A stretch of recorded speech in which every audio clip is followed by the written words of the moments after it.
I'm Brent Ruff. And I'm Josh Tafke. Okay, so this episode is with a friend of mine, Andrew Rockwell. He is a very interesting guy. In this particular episode, we talked all about Africa, Caribou, his grizzly hunt, his Texas hog hunts. Unfortunately, about the 45-minute mark, there is a cutoff.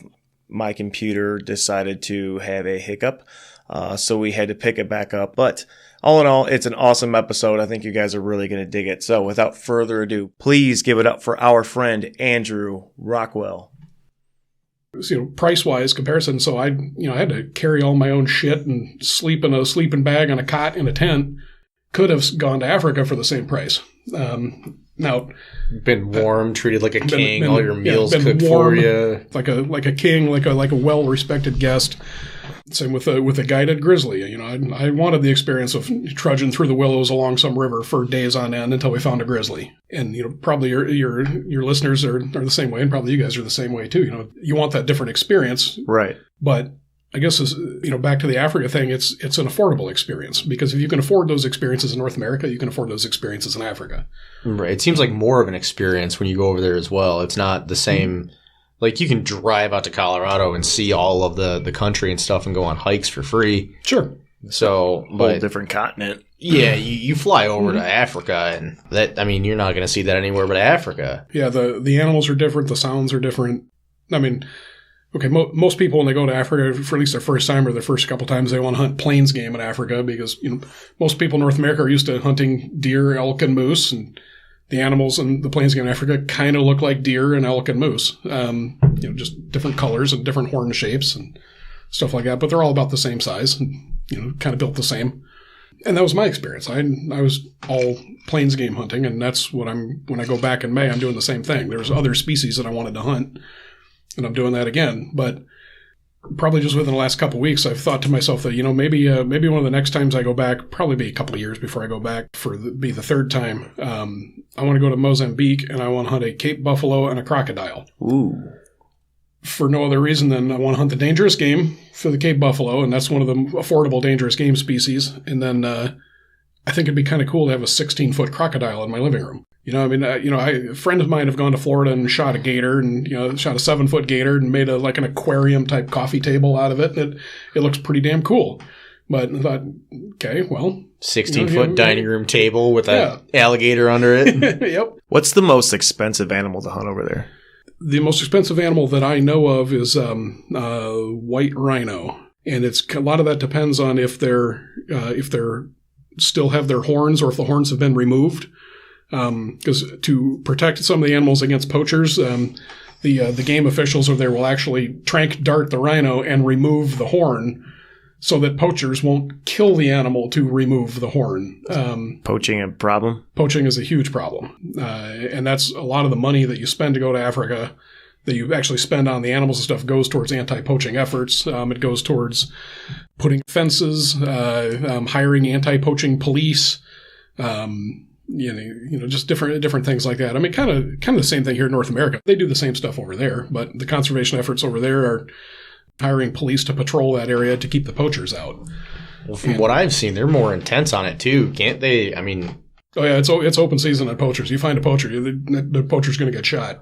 In full disclosure, there's some sustenance poaching where people are poaching to feed their family, but that's pretty rare. Most of the people that poach are poaching for some outside source, some Chinese person that wants to buy the horn, or some other foreigner that wants the components or the meats or something for some ancient remedy or some mystical property or something like that. So yeah, so the rhino horn. Get some of the other countries, that's why tigers are dwindling in some parts of the world, just because, people poach the tigers for their prowess and their mystical powers and everything like that. Well, just come to Texas. They got more down there than they do in the wild, right? There's a lot of exotic species in Texas. You can actually hunt some of the African species in Texas. Now, of course, they've been imported, and they're going to be in a high fence. Well, it's open season on nilgai down there if they're not in a high fence. Is it? Okay. Yeah, like if you use any of the species, if they're not enclosed,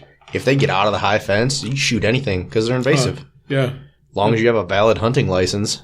I I didn't know that. Nilgai is a hell of an interesting looking animal. It's They're weird, but apparently they taste damn good. I've heard that too. I didn't know nilgai was a thing until when I was in Texas hog hunting. Speaking of invasive species, and I've done it a couple of times, and I've always brought my meat home back here to Michigan and just processed it myself or taken it to a local butcher. But I decided to take a butcher down there, and I walked into this butcher. This told me it's just it's a meat processor. Okay, fine. Well, I walk in, and the whole lobby of this place has got probably 50 different species of animal hanging on the wall. So, I'm like a kid in a museum at that point. It's like, what's that? And what's that? And what's that? And where'd that come from? And wow, that's a weird looking sheep. And, that type of stuff. And the owner of the place just happened to be there, and he obliged all my curious questions. And yeah, he had a full body mountain hill guy sitting in the lobby there. And I was like, all right, that thing is weird looking as hell. What is that? Where'd it come from? Et cetera, et cetera. He's like, yeah, I shot it 40 miles from here, and it's an nilgai. Oh, okay. How would you describe what those look like? They're like a giant cow with a deer head and short little horns. Like 6-8 inch horns. I mean, I was going to say the face of a warthog without the tusks. The tusks are on top of their head, and then a body of a not even an elk. I mean, they're all front shoulder. Yeah, it's all front shoulder and skinny little back. It's kind of like the old Looney Tunes, bulldog. It's all front shoulders and everything with tiny little back legs and everything. And yeah, you're right. Cut the body off of a buffalo, take the legs off of an elk, and then the face off of a warthog. Take the tusks and put them on top of his head. Yep. They're funky looking little things. They really are. And by little, 1,200 pounds. Yeah, by little, the size of a horse. So you said the white rhino, though, would be probably the most expensive. Thanks for getting me back on track there. Yeah, and again, it's going to depend on the length of the horn, or if they've been dehorned. A dehorned white rhino, I'm kind of ballparking here. Might be $25,000. If you want with a 34-inch horn or something like that, it's probably going to be $100,000. And a lot of times those really old, mature rhinos, and by mature, I mean they're probably beyond mature and they're starting to be in decline. You don't buy a tag for a rhino. You buy a tag for that rhino, and the government sends an agent with you to make sure that you shoot the correct rhino. So it's almost like a euthanasia or, for example, if a rhino is beyond his breeding years to the point that he's not breeding the female anymore, but he's still fighting the younger males to maintain dominance in the herd status, he's actually actively working against the procreation of his species because he's not breeding, but he's preventing the other rhinos from breeding. So he's got to go. So they're using hunting as a management tool. Yes. Yep. So hunting is a herd management tool, and that $100,000, a lot of it goes to the if the rhino's privately owned or on private land, a lot of it goes to the landowner. Most of it goes to the government, and then that supports the industry. It's all private land over there, isn't it? A lot of it is. Yeah. In South Africa, where I've been going, and it's mostly private land. There's some of the private land has high fence, some of the private land has no fence. So now you got it's not really a canned hunt, but there are some areas that are like captive bred species, is what they call it, captive bred. But it's high fence on 8,000 acres or 20,000 acres. Or something like that. So, yes, there's animals in there, but it's kind of, it's not a canned hunt where the thing's tied to a tree and like, okay, there's your kudu, go shoot it. You still got to hunt for it. You just kind of know where they are. You just know where to look. Or you can, go to the free range stuff. Now, you're still hunting on private land. The kudu that I shot was a free range kudu, but I shot it on private land. So, I mean, it had the whole Kalahari Desert to roam. It just happened to show up on this guy's land. So the landowner was pretty damn happy because he got paid because he allowed the hunting and the hunting happened on his land, and so he got his concession fee. How does that compare to the private landowners out west that allow, like, say they have water rights on BLM ground and you shoot an antelope on that water hole? Well, there's a little check station with tags that you fill out what you shot when and send it in, and part of your tag fee, they have the water rights and it was on that water hole. They get like $16 or $20 per antelope when somebody shoots it off of there.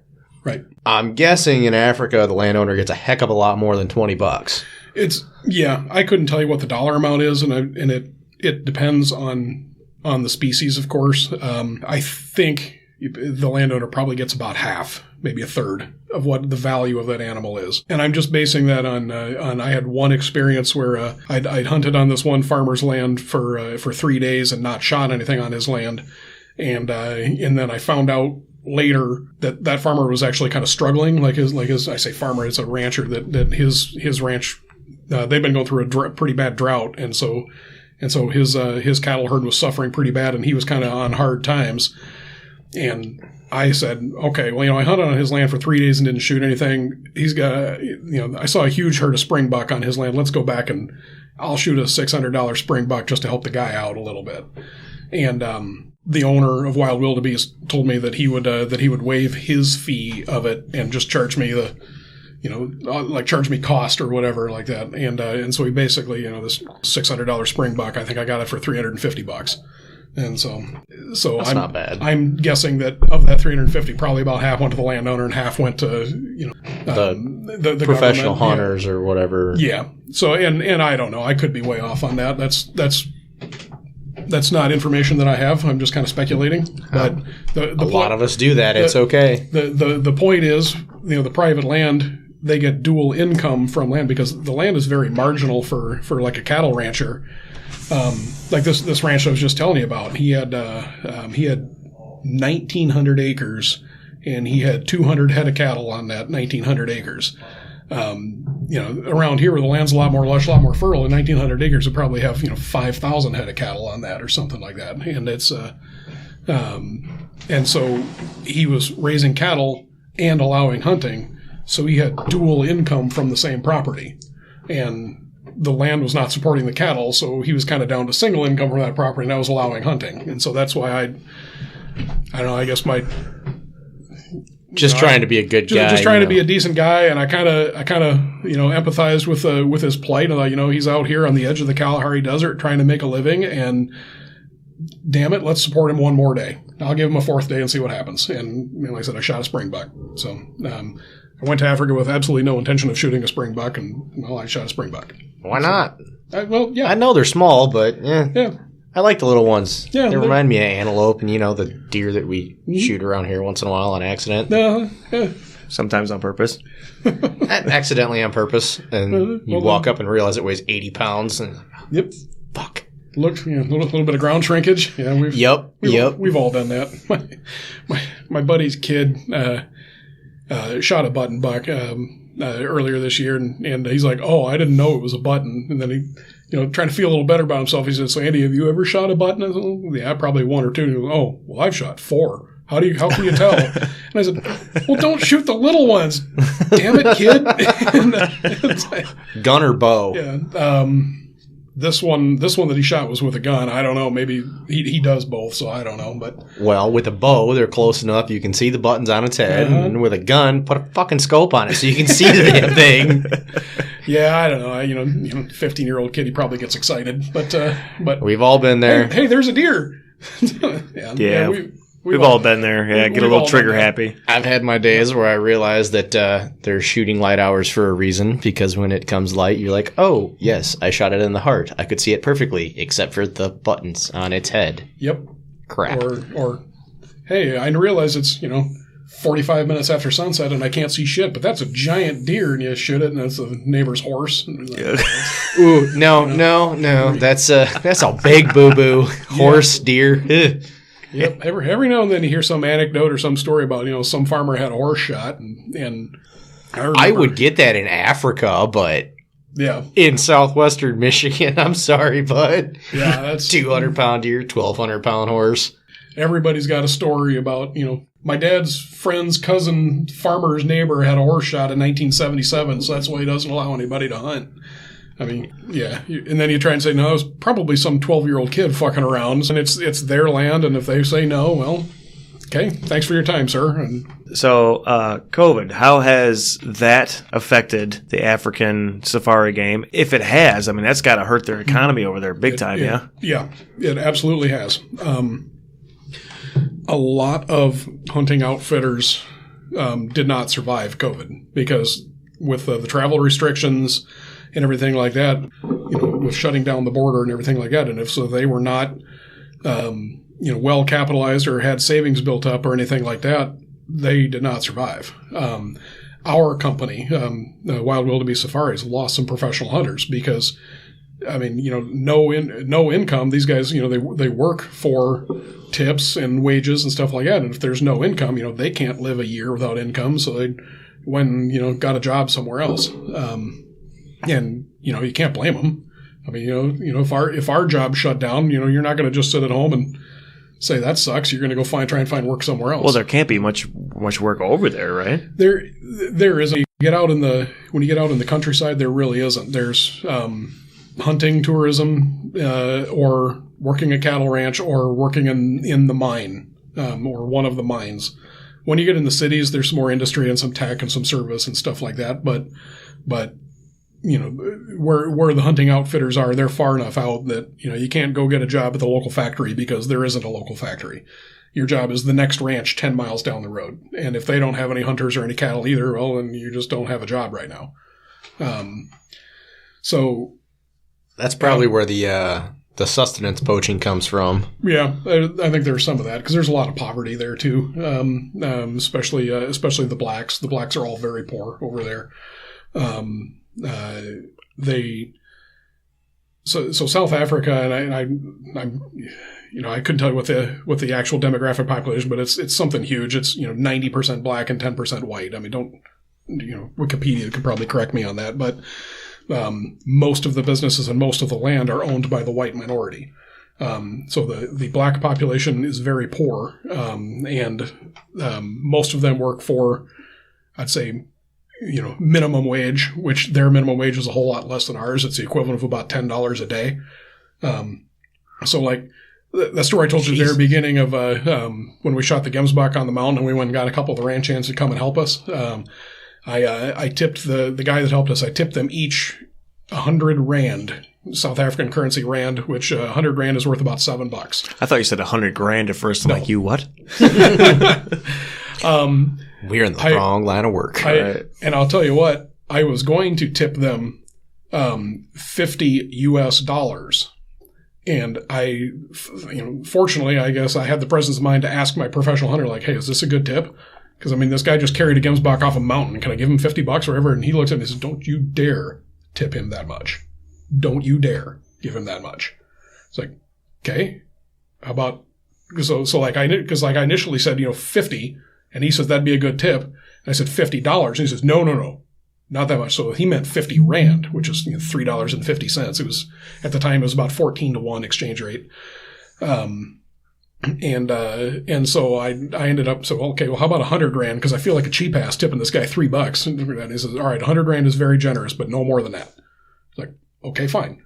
So I tipped the guy 100 rand. Both of them. There was two guys. I tipped them both 100 rand, and they were all smiles and thank you, sir, and have a et cetera, et cetera. And on the drive back, I asked my page about that. Why'd you tell me no to do that? And that's when he explained to me that, hey, those guys make like $10 a day, and if you tip him that much, a lot of times these folks don't. They can't think farther ahead. They think, and I think, I've never lived in poverty, but just kind of the way he described it, it kind of sounds like maybe people that are used to living hand to mouth, they know what they have right now, and I don't care about tomorrow because I'm trying to survive today. I'll worry about tomorrow. And so the example was like, if I gave him $50, that's more money than he's ever had at one time, and he's going to go back into the ranch and quit. Said, I don't need to work anymore because I have $50. And then, 2 weeks from now, when he's broke, he's going to come back and ask for his job back, and he's not going to get his job back because you quit, you walked out on your job, so screw you. And there's people lined up 5 deep for your job now. So they just said, planning ahead is not the strong suit of some of those folks. So talking about trying to survive on sustenance. These guys survive on $10 a day and food aid here and there. Man, I wouldn't blame them for shooting something to eat. Yeah, I'm not sure I would either. I gotta imagine they're more lenient on that kind of stuff. They're probably the people that are out there trying to get something for dinner. I'm guessing they're not shooting rhinos and lions, and no, they're shooting. They're shooting the springbuck and the impala and the stuff is a little bit more plentiful. I am not versed on the country's penal code, so I don't know if the punishments are different or if poaching is poaching. I don't know if it's looked at differently like that, or if there's empathy or any type of forgiveness or anything like that. I just don't know. But to answer the second part of your question, so there was no hunting for a year, so the animals all got bigger and fatter, and the horns got bigger because there's nobody shooting the large ones anymore. So the big ones got bigger and the small ones got bigger. So they kind of got a little less weary of humans. So Tony, the owner of Wild Wildebeest, was when he and I were talking, he was like, "Hey, the animals are fat, the animals are plentiful. South Africa's open. Come on back. I'll see you in May." And so that's how that's played out. One of the downsides of all that shutdown, as I mentioned, some of the animals are captive bred. If they're captive bred for hunting purposes and there's nobody hunting them, well, now that animal doesn't pay anymore. It doesn't pay to keep that animal. And instead of having 50 cattle and 100 other species on my land, well, I'm going to put more cattle on my land. And a lot of animals got culled. A lot of animals, so they just went out and shot them and, sold the meat because, I can't sell that animal for, X number of hundreds of dollars to hunt it, but I can still sell the meat at market for, $50, $100 or whatever. So I'm going to cull that and I'm going to increase my cattle population. Right. So make something off of it rather than just losing money. Yep, exactly. And I ended up buying a giraffe hide, from Wild Wildebeest Safaris. They culled some giraffe in one area. And they were trying to sell the bones for, people to make knife handles out of, sell the hides and everything like that. And I just said, all right, I want a giraffe hide, but I don't want to shoot a giraffe, but the giraffe's already dead, so I'll pay you for the hide. And so I said, well, I'll be back in May. I'll have it shipped back with my trophies. Where the hell are you going to put a giraffe hide? I really don't know. It's a big ass hide, dude. They told me it's approximately 11 foot by 14 foot. So, and that's about the size of the biggest room in my house because I have a small house. Staple it to the ceiling. Yeah.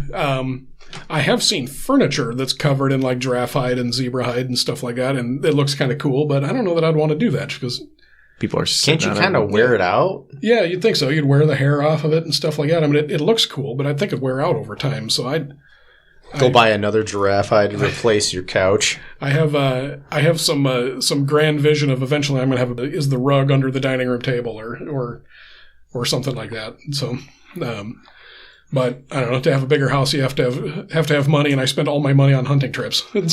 Right. So yeah, not a bad way to go. Yeah. I want to get into the grizzly bear hunt that you were on. Right. That's because as far as I knew, that wasn't really a thing. I knew there were very limited tags for Alaska once in a while, but yep. The last few years, I don't know what's been going on with it. Yeah, I don't know. I didn't have to draw. I went through an outfitter, so maybe the outfitter gets a limited number of tags and then they sell them. So yeah, so the grizzly hunt, it wasn't a coastal brown bear, it was an interior grizzly. I don't know if it was like a subspecies or whatever, but they call it Arctic grizzly, which is an interior grizzly. So they're a little bit smaller. So like my grizzly was a little over 6 foot. Some of the coastal grizzlies are 10 foot. They eat a lot better. And I was going to say it's all diet, right? Yep. It's all diet and it's all genetics. So the Arctic grizzly where we were, they're all a little bit smaller. Like when I kind of naively said to the pilot when he was flying us out, like, "Hey, so what are the odds I'm going to get a 10-foot grizzly?" And he said, "Well, the state record for the zone you're hunting in right now is 8'6", so good luck." It's like, okay, but the thing they did have going for them, which ended up working out just fine in my mind anyway, because I was kind of hoping to get a color phase bear. And the Arctic grizzly are kind of known for their color phase. So the bear that I shot had dark legs and blonde hair running down its back and blonde face, and its claws were kind of ivory colored. And so it wasn't a huge bear. It was about 6 foot. We didn't weigh it. I'm guessing just based on how heavy it was to drag. I'm guessing it was probably about 500 pounds. Because it had fallen down into a slough when it finally died, and me and the guide had to drag it out. And he's pulling on one of the front legs, and I'm pulling on the other, and it's 1, 2, 3, pull, and the bear moves about 6 inches, and 1, 2, 3, pull. Yeah. So this is already gutted, I imagine. Right? We hadn't gutted it yet. We were trying to get it out of the mud and the slough to get it up on a gravel bar where we could actually skin it and skin it, clean it properly without getting it covered in mud and muck. Yep. Yeah. Exactly.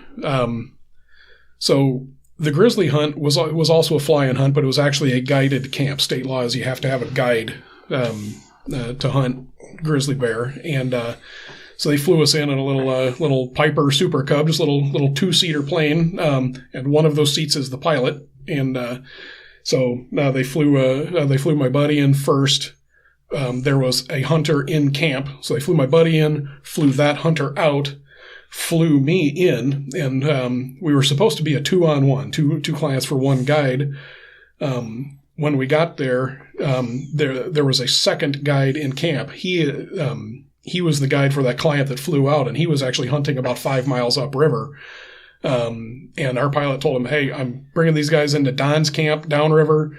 Get in your raft and float downriver, and we'll pick you up at Don's camp." So these guys all had the guides. They each had inflatable rafts because we were hunting along a river, and so they did. Well, the other guide, he was packed up and ready to go. And when our pilot landed, looked at him and says, "Hey, I'm not going to take you out here right now because I think I'm going to have another hunter at a different spot in a couple of days. So just hang out here for a couple of days. I'll be back." And he got in a plane and left.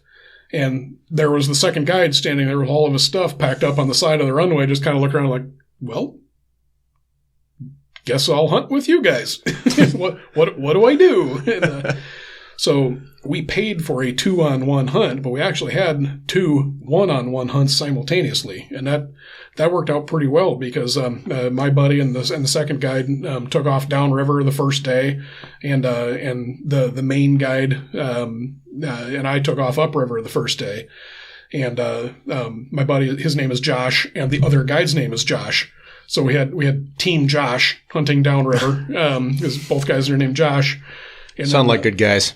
Yeah, they're decent guys. Yep. And then just kind of jokingly, so Don, the main guide, and I, we both had Sitka rain jackets on when we landed. So we had Team Josh and Team Sitka. And who killed first? Team Josh. They told you. Yeah. My buddy Josh had a hell of a hunting trip. We both did, but yeah, so he ended up shooting his grizzly like 20 yards. The thing was coming at him, not charging, but like, I wasn't there, but he told me the story. So they were sitting on our side of the river, watching the opposite shore of the river, and Josh heard a splash in one of the rain catches behind him, and turned around and looked, and there's a grizzly walking through the water, coming right at him. I mean, not like I said, not charging, like he's just coming out to the river, and the grizzly hadn't seen him. And Josh whirled around on his stool and shot the thing right there. So just, "Oh shit, bear, bang!" And he and the guide both unloaded on it. So Don and I were hunting a couple miles upriver, and we heard 6 shots, just boom, boom, boom, boom, boom, boom, boom, and we're like, "Oh shit." Oh shit! Yeah, that'll sound good. And no cell phone service up there. We all had the Garmin InReach, and so we're texting each other as fast as we can on the Garmin InReach, and like, "Hey, you guys okay?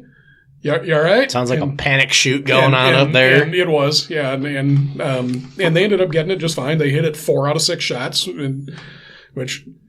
Okay, that's pretty good for panic shooting, but then you could argue that you're shooting at a whole fucking bear at 20 yards and you hit it 4 times. Come on, guys.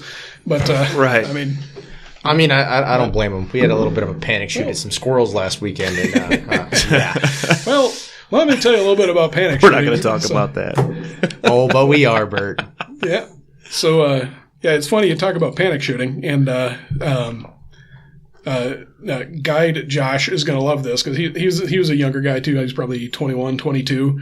And so, my buddy Josh got his bear the first day, and I ended up getting mine on the 5th day. So day 4, Don and I are upriver again. And I knew that Josh, my buddy Josh, was hunting for wolves because we both had wolf tag, and he had nothing to do, so he was hunting for wolves. And one of the hunters that had been in camp a few weeks before us had killed a bear on the opposite side of the river from camp, so there was a bear carcass there. And so Josh would just go out to the river shore, the river bank, and set up and wait for a wolf to come in. And on day 4, I heard 2 rifle shots, and I, okay, well, Josh got a wolf. And then I heard 2 more rifle shots, and I'm like, well, that was weird. I wonder if we got 2 wolves. And so, all right, that's fine. And 5 minutes goes by, and then we're just sitting there, and all of a sudden, in the distance, we hear bang, bang, bang, bang, bang, bang, bang, bang, bang, bang, bang, boom. We hear a pistol mag dump and a rifle shot just that fast. And Don and I both looked at each other like we'd just seen it go. It's like, oh, fuck, we got to go. And we took off. I'm throwing F-bombs. That's okay, right? No, you're good. This is a podcast, not broadcast. No, right? You're good, brother. And so we took off because that was panic fire, a pistol mag dump. They must have got a wolf and something came up on them while they were skinning it or something. We got to go. And so we're double timing it. We got about halfway back, and my phone beeped, and it says, "Hey, it was a wolf. It was wounded. You guys can keep hunting." They're like, "All right, we're going to keep going back to camp because this, one, our hunt is ruined because we're making no effort to be quiet going back, and there's only an hour of daylight left anyway, so we booked back." And so what had happened is Josh had shot the wolf, just as we expected, but he wounded it, and as the thing's limping through the trees trying to get away, Josh fired 3 more times at it to try and finish it off, and I think he did end up hitting it again. Those 2 guys got the raft, went across the river, and started tracking the blood and everything, and the blood trail ran out, so they're walking, and guide Josh stepped on it. The wolf had burrowed under the moss and the thick bush and everything like that, and so he didn't even see it. He's walking along trying to track it, and he stepped on it. And when he stepped on it, the thing picked its head up and looked at him. Oh, shit! And so he jumped back with his pistol and mag dumped his 10mm pistol at this poor wolf from about 3 feet, and didn't hit it once. And so the boom we heard at the end was my buddy Josh with his rifle from 10 yards away, put another round in it to finish it off. And so guide Josh just kind of sheepishly was like, well, I guess I should practice with my pistol a little bit more.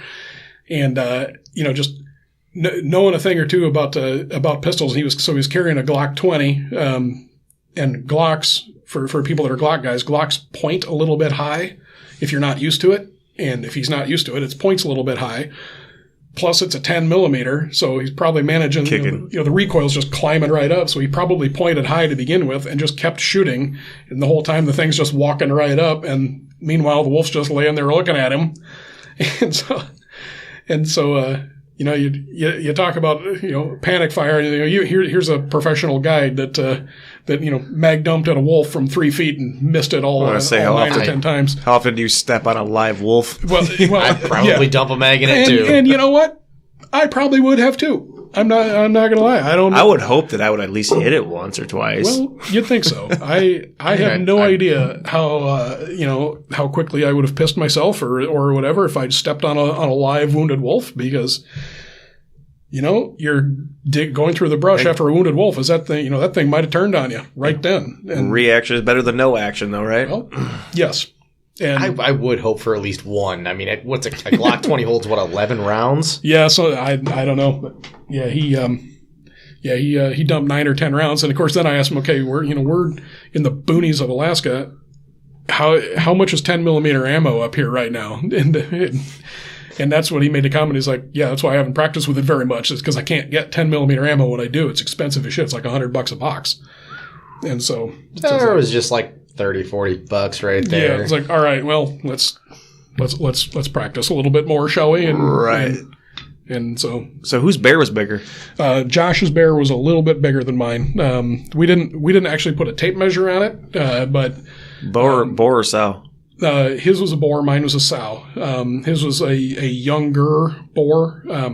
We got him aged, where they pulled a tooth and sent him in for the age, but we haven't got the reports back. This was just in September. I'd say his was a younger boar. Mine was an older sow.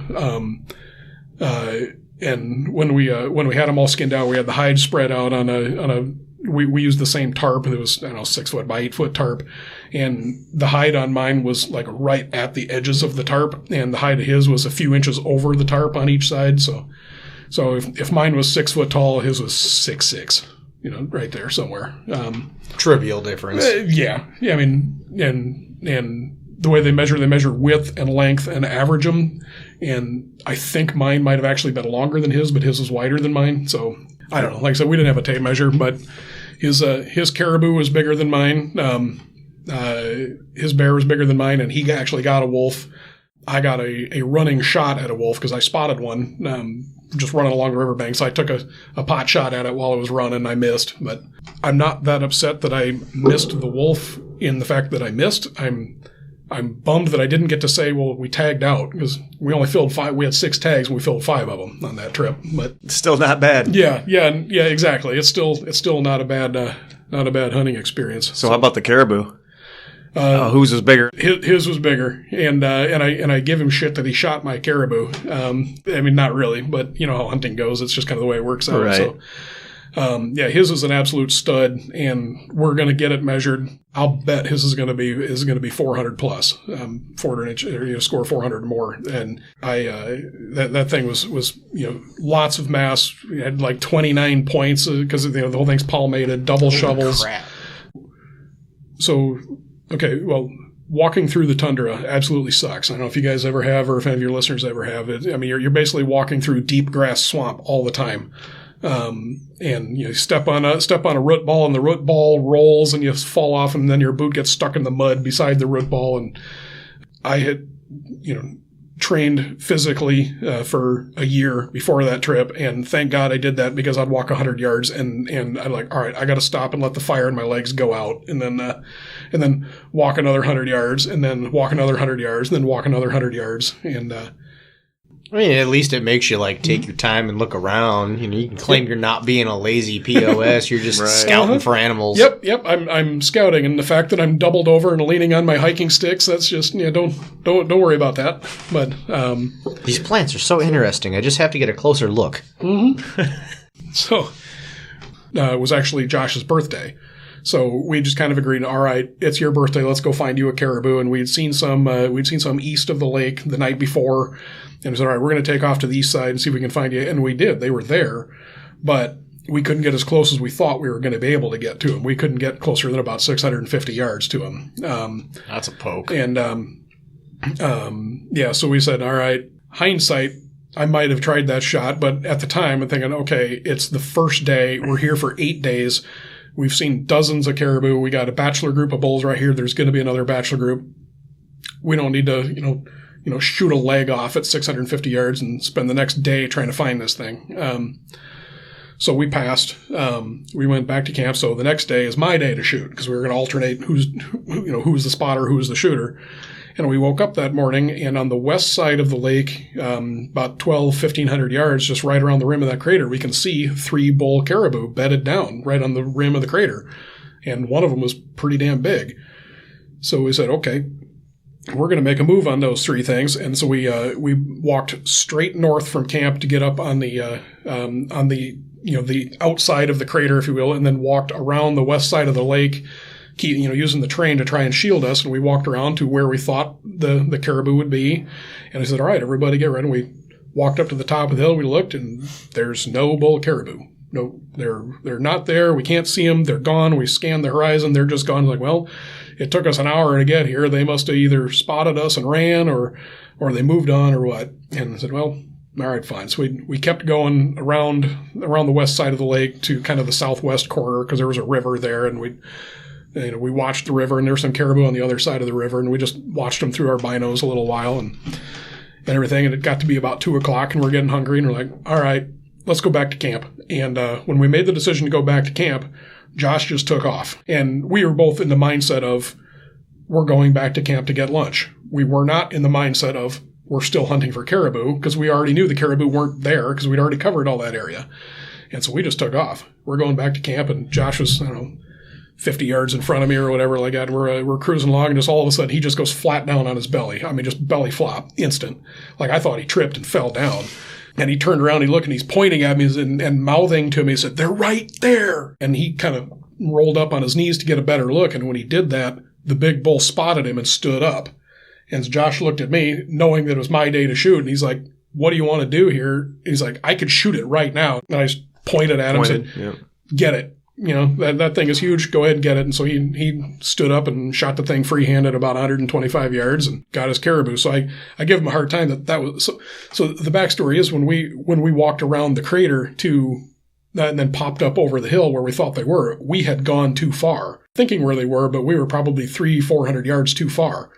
And so when we saw, okay, they're gone. Well, when we came back, we walked right past that area and walked another couple hundred yards and spotted them. So, you know, just coincidence, we jumped that caribou, and Josh, he smoked it the second time and dropped it on the dead run, and done. And of course, in our genius of trying to move quick, we didn't have any of our pack frames, any of our gear, anything with us. We'd rolled out light. We'd taken our hydration bladders and our rifles, and that was it. No. So we went back to camp, got our stuff, came back up to the caribou and skinned it and quartered and took all the meat and everything like that, and then made 2 trips back to camp. So there we got his caribou back, and that thing was a stud. I was packing that thing out walking through the tundra. It was about as miserable as you can expect. Yeah, you know, so if it was up to me, we would have made 3 trips. Josh said, "No, we're going to get this done in 2." So we both had 2 quarters the first trip going back, and then the second trip, he had the cape and the antlers of the skull, and I had the back straps and the tenderloins. Like I said, if it was up to me, I'd have done 1 quarter each, and then that last trip. I'd have made 3 trips. But dude, I don't blame you. Yeah, walking in the tundra, it's actually kind of a relief when you find a little gravel hill, because at least now you're walking on something that's at least sort of solid.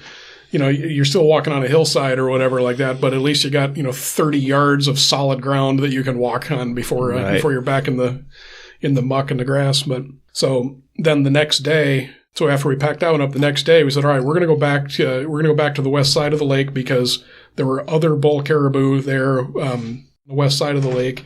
So I still think that's the funnel over there. Let's go over there. So we got back up almost to where Josh's carcass was, and we turned around and looked back to the east side of the lake, and we could see a lone bull way out on one of the gravel hill where we had hunted the first day and couldn't get closer than 650 yards to those bull that first day. But this bull was on our side of a little marshy area that we couldn't get past, and he was actually right on the hill that we had been glassing on the day before. So we're looking at each other like, well, let's go back to camp, put on our waders, and go straight at it. We can get right through the low marshy area, and that way we don't have to go all the way out and around and everything. And so, okay, so we did it. We got out and got down, got our waders on, popped back up on the rim of the crater around the lake, and sure enough, that bull was still there, because we popped down on our side of the crater and walked the full perimeter of the lake, and then popped up and kind of just used some low terrain to close. We initially closed within about 350 yards, and I was comfortable at that distance, and said, all right, I'm going to get comfortable, and I'm going to take that shot from here. And Josh pushed me a little bit, says, no, there's one more little hill between us. If we, get underneath that hill and then pop up on top of that hill, we'll be right on top of him. And on the one hand, I was, okay, yes, he's right. And I knew that. But on the other hand, I was like, we don't have any cover between us and that hill, and that bull's going to see us, and I don't want to blow him out. And if we come up on top of that hill and we're going to come up on top of the hill, and we're going to be, 50 yards from that bull, and if I stick my head up over that hill, and he's going to, see us, hear us, something, and we're going to push him out. That's too aggressive. And right about then, that bull walked around behind that hill.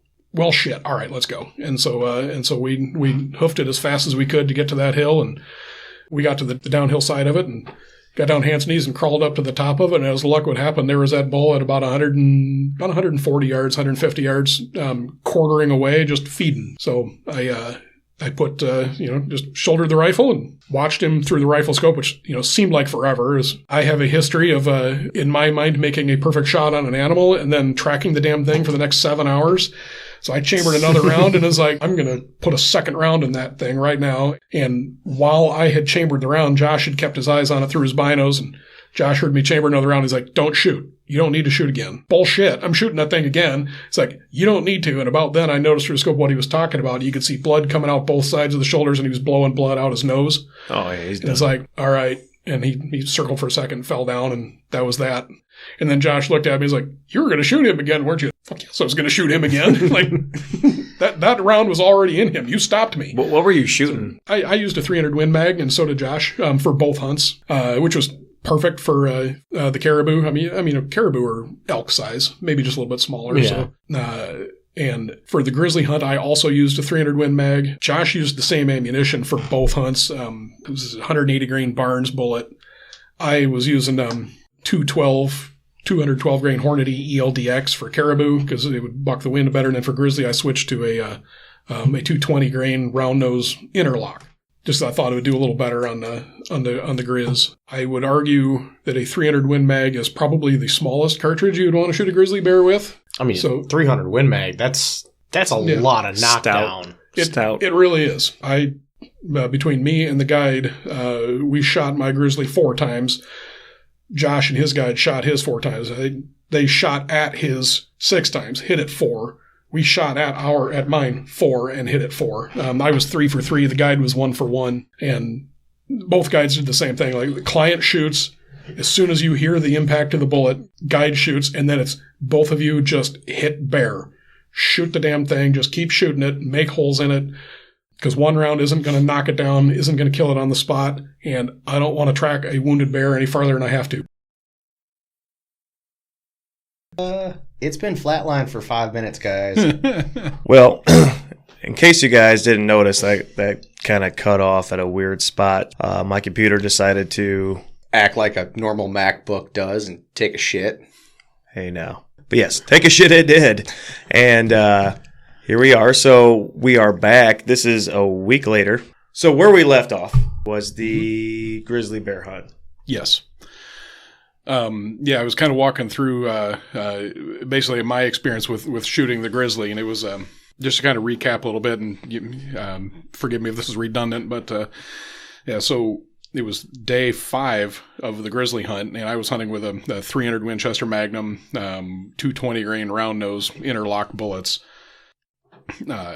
So my guide and I, we actually spotted the grizzly several hundred yards away, probably about 400 yards away, on a gravel bar out in the middle of the river. And we started kind of walking towards it a little bit, and it started walking away from us on the gravel bar. And so we kind of picked up the pace a little bit. And when it got to where the gravel bar connected with the shore, the grizzly bear turned on our side of the shore and turned and started coming towards us. So we just went prone and just watched the thing come towards us. So it was kind of cool because I got to watch the bear be a bear for several minutes, and when the thing got to it was about 125, 126 yards, I think is what the guide was calling out for the range. It's kind of stopped for a little bit behind a little shrub, and finally, after several seconds, seemed like forever, but who knows what it is while the adrenaline's pumping. The thing stepped out to the side, and I got around in it, and immediately upon the shot, the guide shot 2, and the bear. So we both hit it, and the bear started running. I fired my second shot. The third shot hit the bear, and on my shot, the thing fell down into a little slough, and so we went charging up to get on the bear and see where it was, because we wanted to, if it was still alive, if it was limping away through the brush, we wanted to see what it was. So we sprinted, 50, 75 yards, and there was a bear laying there in the bottom of the slough, and I put a 4th round into it. Come to find out, that 4th round was unnecessary because my 3rd round had hit it in the head, and I didn't realize it, and that's what dumped it into the slough. And what's kind of interesting is yesterday I got a call from the taxidermist that's working on it, and says, "Hey, do you want us to? We got your bear hide, we got your bear skull. Do you want us to whiten the skull for you? Do you want the skull?" And I was like, "Well, yeah, I want the skull," because they don't use the actual skull in the taxidermy. And She said, okay, we'll whiten it and send it to you, but it's got a big hole in it. Yeah, I shot it in the head. Sorry about that. Like, okay, well, we'll do the best we can, but it's got a big hole in it. It's like, so how long have you been wanting to hunt grizzly? Like, is that like a thing you've been wanting to do for a long time? Not really. And what's kind of interesting is, so several years ago, and I go back, I don't know, 5-6 years ago in my life when I really first started taking more of the, it was 2013, so it's more than 5 or 6 years ago. Started taking destination hunting trips, and my friend Josh, who I've mentioned a few times now, called me out of the blue and was like, "Hey, we're going black bear hunting. I got a place. It's affordable. We're going to Ontario, hunting black bear. We're leaving in 3 weeks. Get in the damn truck." And I was like, "Okay." So like he basically just told me we're going on this hunt. And at that time, I really didn't have any interest in hunting a bear at all, because I just my brain and my mindset was I'm hunting hoofed game, deer, elk, moose, and didn't really have any interest in hunting predators. But then when I went on the black bear hunt, and just the way the black bear appear and then disappear. You think of these big black animals walking around through the green and brown brush, and I mean they're like ghosts, like you're staring. So we were hunting over bait piles, and I'm just sitting there staring at this bait pile, and all of a sudden, holy shit, there's a bear there. Where'd that thing come from? Oh, they move silent. And okay, where'd he go? Some bitch, he's gone. And yeah, the padded feet on wet pine needles and wet leaves, and yeah, you can't hear them. And the bush was so thick there that they just disappeared. They walk 10 feet and they're just gone. And so I had talked to people just before that hunt, just getting advice, and heard guys. It was kind of amazing when I talk to people bear hunting. I hear a lot of people say, "Oh, bear hunting's my passion. I just love that," and I just never understood. But then after that hunt, I was like, all right, I can kind of see how this could be addicting, because it's 14, 16 hour sits over this bait pile, and you're way out in the wilderness of the Canadians, and so no signal, so you can't sit there and play games on your phone and or stream videos or anything. So you're just sitting there bored, and 4 seconds of heart pounding because there's a bear there, and then it's gone. And so that kind of got me thinking about all right, I'm a little bit more on board with bear hunting now. Not to sidetrack, but up in Canada, you don't got to be out in the bush and not have a signal. I go down Highway 17. I was going up every year for walleye fishing. Mm-hmm. And main freaking highway in the country, there ain't no fucking cell signal on it. Yeah, it's funny you mention that, because we noticed that too. So we drove into Wawa, Ontario, which I guess everybody that knows walleye fishing knows where Wawa is. Yep, we go right through Wawa, take a right out to Chapleau. Yep, that's where Wawa, and took a right, and I think I can't remember the name of the town we were close to. It was like Red Hawk or Redfield, something like that. But yeah, to get a cell phone service, we basically had to drive back to Wawa to get. Yep. We started getting cell phone service maybe 5 miles from town, but. Yeah, if you needed to make a phone call, it was an hour and a half long commitment. But so how long did it take, from when you decided that you wanted to go hunt grizzly bear to actually pull the trigger and schedule a hunt? Well, and that's kind of where I was starting to go with the hunting the bear. So we Josh and I booked this caribou hunt. I don't know, 2-3 years ago is when we started arranging it and decided, okay, we're going to go on a caribou hunt. And then kind of on a whim, Josh was like, I wonder if we can grizzly hunt while we're up there. Well, I'll make a phone call and find out. So I called the outfitter, and the guy's like, well, as luck would have it, I actually have a couple of unsold hunts, and if you guys want to add a grizzly onto your caribou, I'll cut you a bit of a deal on it. And I called Josh and says, Josh, I think we should do this, because now so it was, they were going to say he was going to take about $3,000 off the price of the hunt. Plus, now we don't have to fly, back to Alaska a second time. So the price of the plane ticket, which actually wasn't that bad, it was, I don't know, $700 and some bucks, $712, something like that for the plane ticket. Is that round trip? Yeah, that was round trip. And so Josh and I kind of talked about it for about a week, and we're like, all right, let's add a grizzly onto the hunt. So it wasn't a planned grizzly hunt. It was a planned caribou hunt that we kind of spontaneously added a grizzly to it. But we both had talked about after the bear hunt, several years ago. We brought it up a few times. That gosh, it'd be kind of cool to hunt a grizzly. and of course in our mind we're thinking giant coastal black bear or coastal brown bear. And then, as I said last time, we were hunting more interior grizz, so they're a little bit smaller but a little bit more colorful. But it's still a big damn bear. Yeah, you mentioned that you thought yours was around 500 pounds. Yeah. I mean, that's still a big bear. Yeah, 6-foot bear with 3.5 inch long claws, 4 inch long claws, and it's still a grizzly bear. It's not a puppy dog, that's for sure. Most dangerous game you can get in North America. So. Yeah. So, how did you describe the smell to us when you walked up to it? Wet dog plus rotten salmon, and yeah, it really reeked, and I think I told you, and other people said to me that bear tend to taste like what they're eating, and this bear was eating the dead salmon because they were right at the end of the salmon run, and. And so, I mean, we've all seen salmon run, they're, after they spawn, they're kind of floating around. They're like half dead zombie fish, just sort of, floating in and out of the river. Most of them are dead. Some of them are still kind of half alive.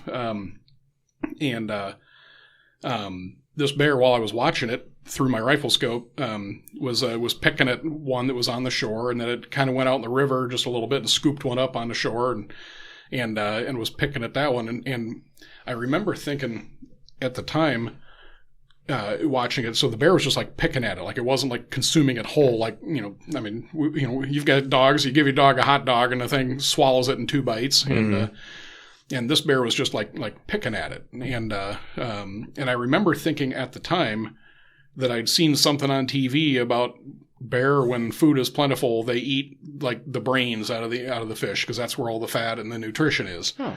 And so. Among all of the many hundreds of thoughts that are going through my brain while I'm watching this bear through my rifle scope, that was one of the thoughts, is maybe that's what it's doing.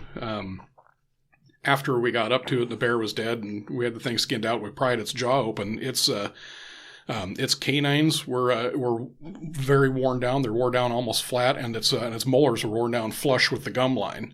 So this was an older bear that its teeth were all worn out, probably from eating gravelly fish its whole life. Do you know about how old? I'm gonna get it aged, but that's what I was kind of thinking. Maybe the bear was picking at the fish not because it was going after the brains, but because it couldn't tear it apart or its teeth hurt or something. And so, I don't know. But to get the thing aged, Alaska Fish and Game, we had to get the skull sealed. So we're just they measure it and record everything for their herd management data. The guide, when he was looking at it, I asked him his opinion. He said he thought the thing was probably like 6 or 7 years old. When we got to Fish and Game, they actually pried the jaw open, and the young girl at Fish and Game saw how worn down the teeth were, and you could see the nerve roots on every tooth and everything like that. And I asked her, I said, hey, so the guide says this thing's probably, 6, maybe 7 years old. And that girl kind of shook her head a little bit and says, nah, as worn as these teeth are and as white as the skull is, this bear's probably in her teens. So, oh, wow. So I haven't got the report back yet. They said the report would be done in February or March. And, here we are, first week of February, and I don't have the report yet. But I'm kind of curious about that myself, as to how old this bear was. And it sounds like you took one out that was a good one to take. And I kind of got an attaboy from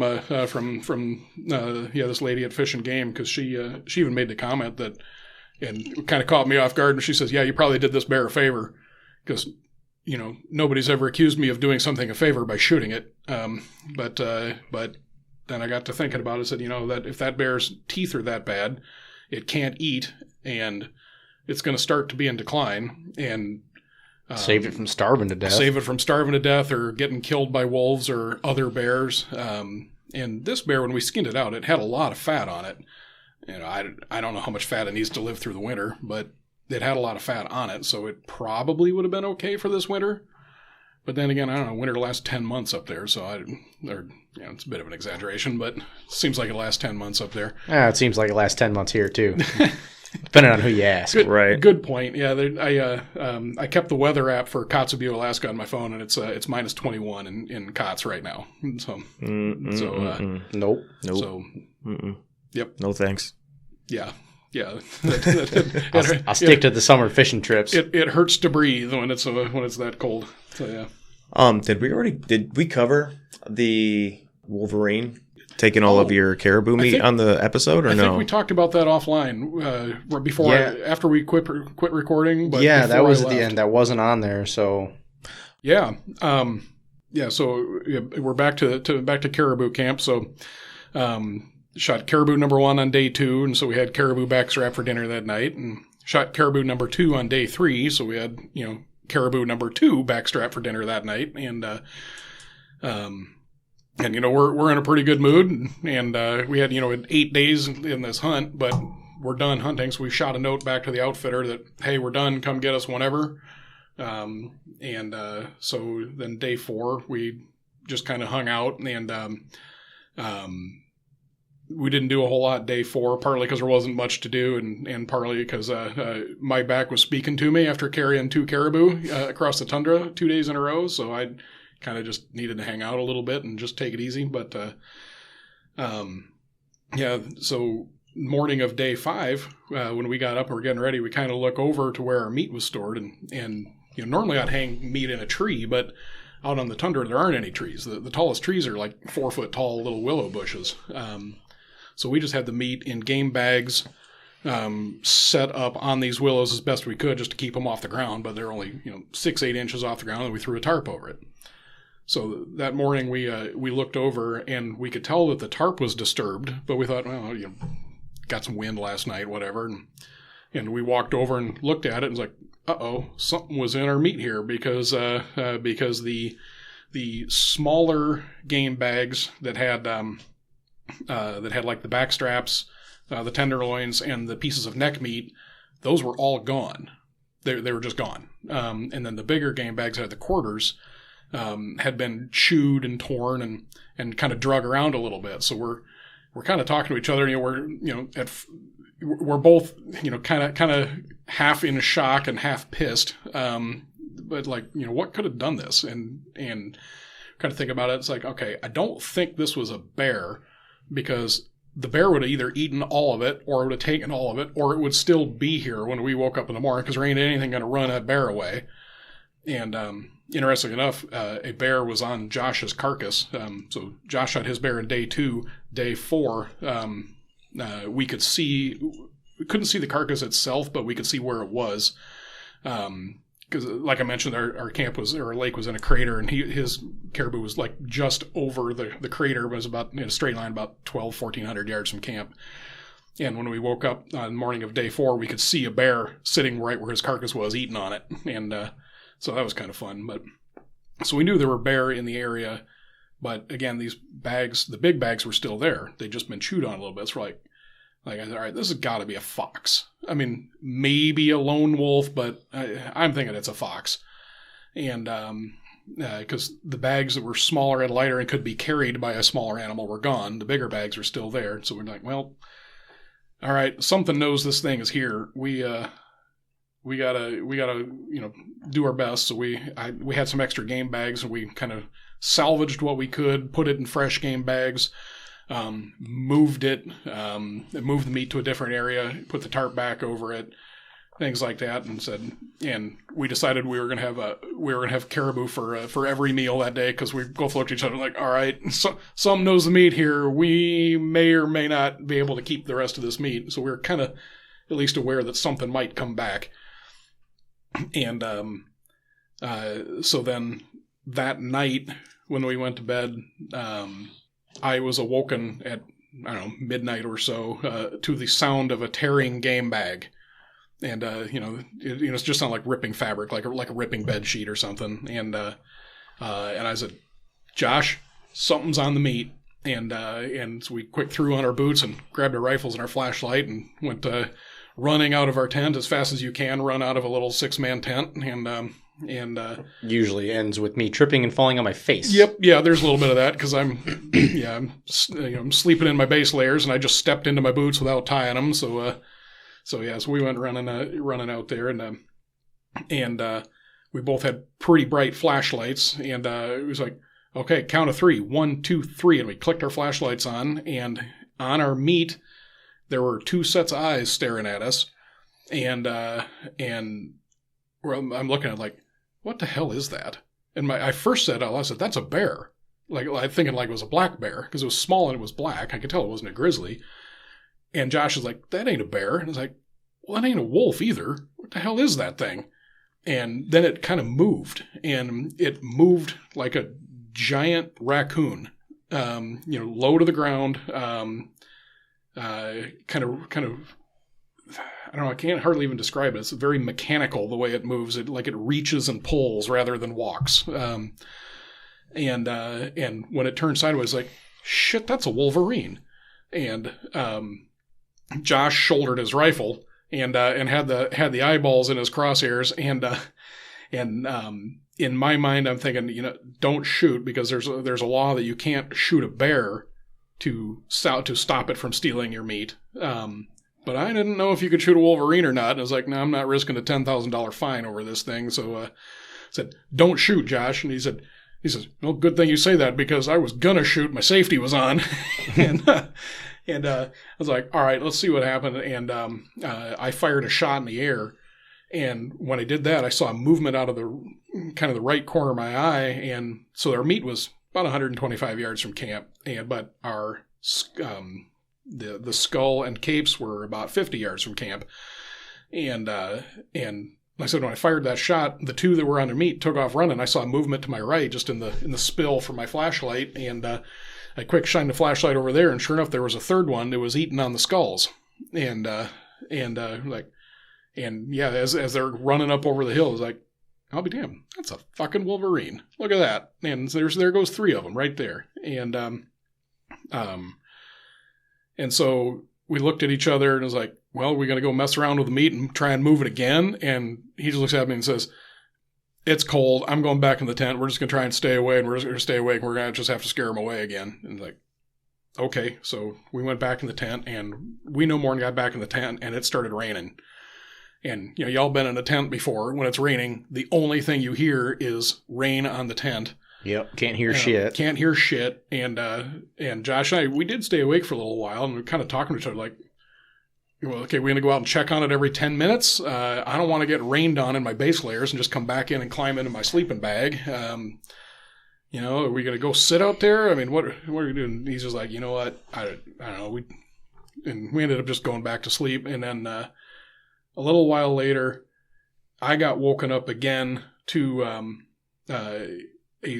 just kind of a mild, like a snarl sound. Just it sounded like a little dog growl, just a little rawr, kind of like that. And it woke me up, and I couldn't tell if it was a noise in the tent, like Josh snoring. Did I dream it? Did I snore myself awake? Was that something outside? And I laid there and listened for another minute or two, and I never heard it again. It's still raining, and I never heard the sound again. And I said, well, all right, it is what it is. And I went to sleep, woke up the next morning, and Josh was out of the tent first, and I just heard him say, fuck. Like, uh-oh. So I put my stuff on, or put my clothes on and went out, and every bit of our meat was torn out of the bags. It was all chewed on. It was all shredded. It was all moved around. A couple of the quarters were dragged down into the edge of the lake and the mud flat around the lake. Our skulls for our caribou, they had eaten the skull from the nose up to the eyeballs on both skulls. Fortunately, they didn't chew on the antlers. Both capes were drug around, because we had those in a separate area under a tarp too. They'd both been drug out and drug all over the place. And Josh was half pissed because he could tell that his cape had been chewed on. It was chewed up pretty good. But fortunately, when we got to really inspect him, we laid him out, where his cape had been chewed on was way down at the back end, like the part the taxidermist was probably going to cut off anyway. The face and the ears and everything like that was totally fine. So we got lucky on that one. That's surprising they didn't eat the ears. Yeah. That usually goes. We were kind of surprised about that too. Yeah, they didn't eat the nose. They didn't eat the ears. They didn't eat around the eyes. And I mean, we cleaned these capes up pretty good because, we just sat around for day 4 and day 5 with nothing to do. So we're just sitting there with our capes over our knees, just fleshing them out real good. So, I mean, they were pretty well taken care of. So maybe that's the thing, what saved them. I don't know. But yeah, so absolutely none of the meat was salvageable. So, spent all that money, went all that way, and we got 5 caribou meals, and meal number 5 was the leftovers from meal number 4 because we cooked extra. Sounds kind of like your Africa hunt. Eat all of it while you're there. Yep. Don't get to bring any home. It turned out that way, and I was kind of disappointed because that caribou meat was really good. I'd never had it before, and it was really good, and I would have loved to bring some of it home. So you mentioned the last time you were here also about the grizzly meat. So I kind of have mixed feelings about that because you said you didn't keep any of it. We didn't keep any of it, and I kind of have mixed feelings about that too. The state law, you're required to keep caribou meat and other species and stuff like that, but you are not required to keep bear meat. And I think that must be because some of that meat just has rotten smell, rotten taste, things like that. And I kind of told you, so we were staying at a bed and breakfast that was owned by a native couple. When we were getting ready to go out in the field, I asked the owner, "Do you want any meat or any of the fat or anything?" I asked him if you want any of the meat, and he said, "Yeah, I want some of the meat and some of the fat. Bring me a little bit of it." And I was like, "Okay, I will." When we got to camp, the first thing I said to the guide was, "All right, I want to save a little bit of the meat because I want to try it because I've never had grizzly before. I've had black bear, but I've never had grizzly before." And the couple we're staying with said they want some of the meat and he wants some of the fat. And the guy looked at me like I was a dumbass for even asking that question. He's like, "You sure you want to do that? Why are you asking me that? I'm a rookie here. I have no idea." I said, right. "Why was that a dumb question?" He's like, "I can tell you for a fact the grizzly meat is no good. You're not going to like it. It's not even worth saving. But if you want some of it, we'll save it. But you're not going to want it. Just trust me on this." Okay. Well, I'm going to try some. And up into the point that I had shot my bear, I was, we're going to take some of the meat. When we actually got up on it and started skinning it and pulling it apart, and that's when the rotten fish plus wet dog smell became, overpowering. Get about 10 feet away. Yeah. You could you could smell it from before he even got on. It was like, the hell is that smell? And like, oh, that's this thing. And the guide is cutting and pulling, I'm cutting and pulling, and you start smelling your hands like that, and it's slimy wet dog smell plus rotten fish. And I was like, you know what? I think you're right. I don't want any of this meat. And he just kind of chuckled a little bit and said, "Told you." And I'm like, okay. So we walked away. We left it all. When I got back to town, I told the owner, said, "Hey, I didn't," or the owner, the lodge owner, and or I say lodge, it was a bed and breakfast. It was just a house we were staying at. I told him, "Hey, we didn't bring it in the meat," and he got a little irritated. It's like that's bad form to just leave meat behind. And I said, "Well, Raymond, the stuff smelled bad. The guide told me it was going to taste bad, and I didn't think it was any good." He's like, "Yeah, I know it smells bad and stuff like that." I said, "That's part of our diet." And remember, he's a native guy. So that's part of our native diet up here. He said, "If you wanted some of it, he should have given you some of it, and that should have been the end of it, or the end of the conversation." I was like, "Well, okay, you're not wrong, Raymond." And I kind of half apologized to him because I thought I was wasting everybody's time once I got up on that. It's like, yeah, this stuff's no good. I'm not going to serve rotten meat to this guy, and I don't know. I think that should have been something the guy to ask you is, well, why does the guy want it? Is he native or what? You'd think they would know that kind of thing. Yeah. Yeah, and you're not wrong. Do you think, I personally, wondering if maybe it was because he didn't want to pack it out? Or help you pack it out, right? Treat it like bear spray. Right. Get to the float plane, you got to strap it on the damn float. It can't get in the cabin. Maybe, but we weren't that far from camp, and I would help to pack it. So I suppose I didn't ask that question, so I don't know. But yeah, you're already taking the hide and everything back with you, so you've got the smell. Right. It's not like you're going to avoid that. And in his defense, I didn't really push back either. I imagine if I'd have said, damn it, I'm taking a back strap and this big old chunk of fat off the leg.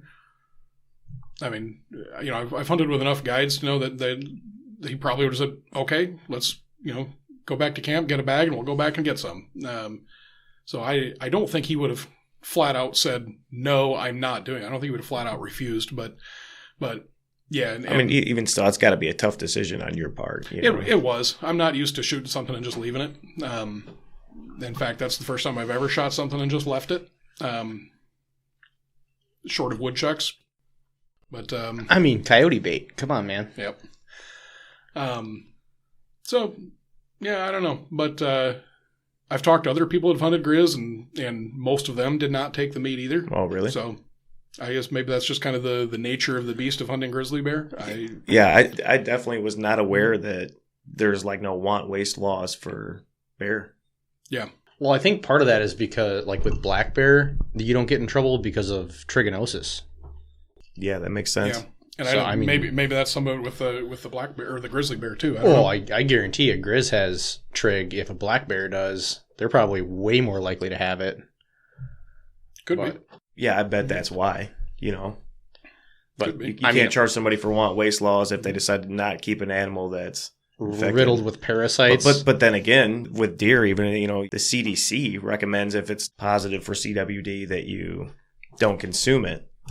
all disease, CWD, TB, or hemorrhagic, Right. any hemorrhagic.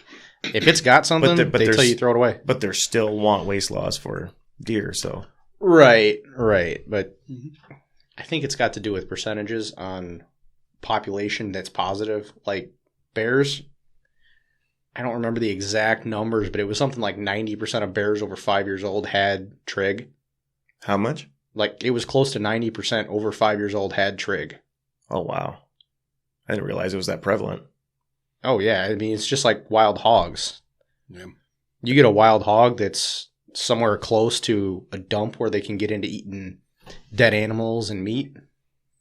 They're all going to have some kind of trig. They're nature's garbage can. Yeah, just so you're referring to trichinosis. Trichinosis, yes. Yeah. But, I mean, you get wild ones that are out there eating berries and twigs and, you know, not getting into eating other animals like other dead carcasses, then be just like a normal hog. Should we, I mean, the best we can, try to explain what trichinosis is for people that aren't aware?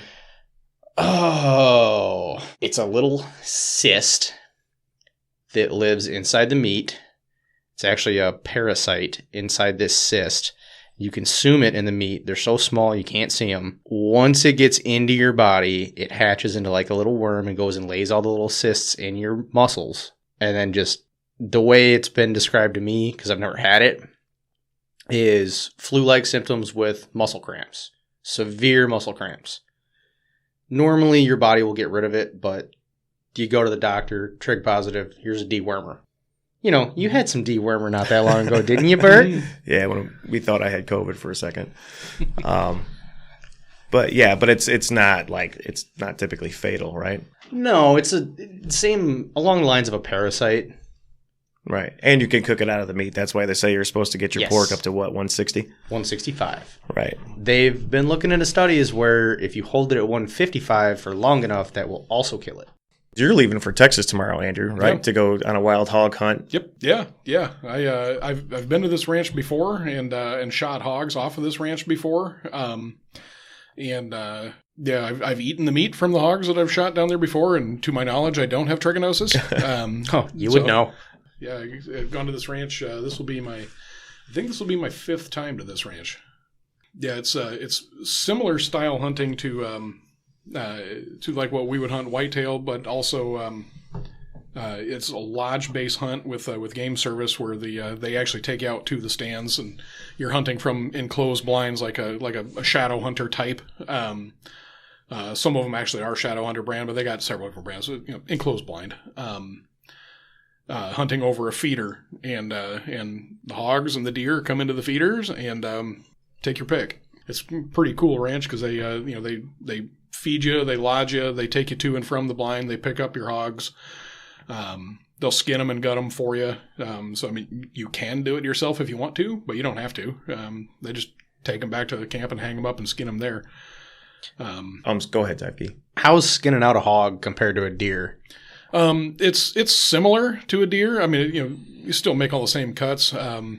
Like how tough does the hide come off? It's tough, and that's what I was just going to say too. Where like in a deer, once you get them started, you can kind of grab a hold and yank, and you can kind of half deglove it about halfway. You can't do that quite as easily with the hogs, especially the bigger ones, because the bigger ones have a gristle plate on their ribs and on their flanks. So it just doesn't roll like a deer hide does, because it's a harder, tougher hide. So yeah, you pretty much got to cut it off. I mean, you can ever peel it a little bit. But. Have you ever tried the golf ball and the rope method? I have not. That's where you put a golf ball under the hide and tie a rope around it and take it off with your four-wheeler. Four-wheeler, truck, whatever. Yeah. I'd be worried that I'd pull their winch right off the roof of it down in this place. But, oh, Lord. Hook her to a tree and put a tarp down. Yeah, there you go. So I've not tried that. I've done it on any species. I've done it with deer, and it works when they're fresh. Okay. If you let that thing hang for 2 or 3 days, yeah, no. You're going to rip the hide in half or pull the deer in half. You let anything sit for even a day, it's going to be a bitch to rip it off. So how different does the wild hogs down there taste compared to pork you're going to buy at the local store here? It's similar. The pork steaks that I had, I've started just making most of it into different sausages, different flavors of, like, they call them sausages, but brats. I get 8 or 10 different flavors of brats, or chorizo, or breakfast sausage. Yeah, I had a really good chorizo, and I didn't think about that. I should have brought you some. I'd say it's a richer pork flavor, but still the same flavor as like a store-bought pork. The meat's a little bit leaner. But I also I'm making a point to shoot a little bit smaller hogs. I shoot the 100-pound hogs down there rather than the 200-pound boars, because the boars got a smell to them too. And if you don't kill them instantly, they cover themselves in their own piss. And so there's another one that stinks when you walk up on it. Just sounds unpleasant. Yep, it is. So I mean, it's good eating. This ranch that I go to, they'll skin it, and they have a cooler on site. They'll cool it for it, and then they have an area that if you want to process it yourself, they have an area that, with tables and knives and cutting boards and stuff, so you can do it yourself. But they don't do the processing. However, there is a wild game processor not far from this ranch that the ranch buys their meat from, and I started noticing the logos on the packages of meat there. So everyone said, "Hey, Cinnamon Creek Outfitters, where's that? And tell me about that." I said, "Oh, we have their price list right over there." And I got to looking at it and said, "All right, I'm going to take my hogs there, and I'm going to have them process it." Because I used to bring the whole hog up here, and when Bullseye was in business in Vandalia, I had them process it, and they did a fine job, fair price, hauling a whole hog carcass home packed on ice and coolers in the bed of my truck, or in one case where several of us went, we stacked them. We had like 14 hogs in the packed in ice. That's a trailer load. It was, and I have an insulated shipping container that works out pretty well. It's meant for shipping ice cream. It's 4 foot by 4 foot by 4 foot cubed, and we discovered that you can fit about 20 hogs into it. But also when it's got 20 hogs and ice, it overloads the trailer, and we went through 4 tires trying to get that damn thing home because we were burning up tires on the trailer. Sounds like you need a bigger trailer. I absolutely needed a bigger trailer for that adventure. But that's when I figured out that, all right, I'm going to try this Cinnamon Creek and see what their stuff is. And we took the hogs there to them. They processed it. They called us back when the meat was frozen, and they offered to ship it. But I said, "Hey, I'm coming back in a few months. Will you hold it for me? Are you going to charge me a storage fee?" And the lady there's like, "Well, we normally charge a storage fee, but we got space in the freezer right now, so I'll just sit on it for you until it becomes a problem, and then I'll talk to you about a storage fee." And she never asked me for a fee, and I picked it up, and then and it was nice insulated shipping boxes, and I just put it in the bed of the truck and drove it home, and made it home just fine, and their stuff was delicious. So that's how I'm going to do it from here on out, because processing it myself, okay, we've all processed deer ourselves, and processing hog is, very similar. It's all the same cuts, and And I've processed it myself. I've brought whole hogs back here to Michigan, have them processed here, and bringing home packaged meat from Texas in an insulated container that's already frozen is way easier. Cost me a couple extra bucks, but you know what? That convenience was worth it. And so, do you use dry ice on the way home? Last year was the first year I didn't have to, because I just happened to be in Texas on this hog hunt during that giant ice storm that shut down the whole state last year, and so driving home, the whole trip was below freezing. So I just left the frozen meat in insulated cardboard boxes in the bed of the truck and made it home just fine. And we did have some coolers. We put some of the stuff into coolers that didn't fit in the boxes. But and kind of looking at the weather report, it's looking like it's going to be about 50 degrees this time. But I'm not bringing any meat home this time because if I shoot them this time, I'm going to take them to the processor, and I don't think they'll get it turned around in a day. So I'll probably just sit on it, and I'll find an excuse to come back in April and get it or something. So. And these hogs you're hunting down there, they're feral hogs, right? Which they're domestic pigs that are wild. Some of them have crossbred with I don't know, is it Russian boar that escaped Russian razorbacks? So, yeah, so that's what they have up in the UP. Yeah, the hogs we're shooting down there, they look like pigs. They don't have the real high back like a razorback does, but they're all black. They got the long black hair, and the bigger ones get the tusks and the cutters. So I don't know. I guess if that's something a domestic hog will grow if it goes feral. I don't know. Well, I've heard like if a domestic pig becomes feral, air quotes, it doesn't take it long to like change color. One generation. Okay. If a piglet gets out, by time it's an adult, the head has already changed shape. It's starting to grow hair. Domestic pigs don't. It's starting to get the thick, coarse black hair.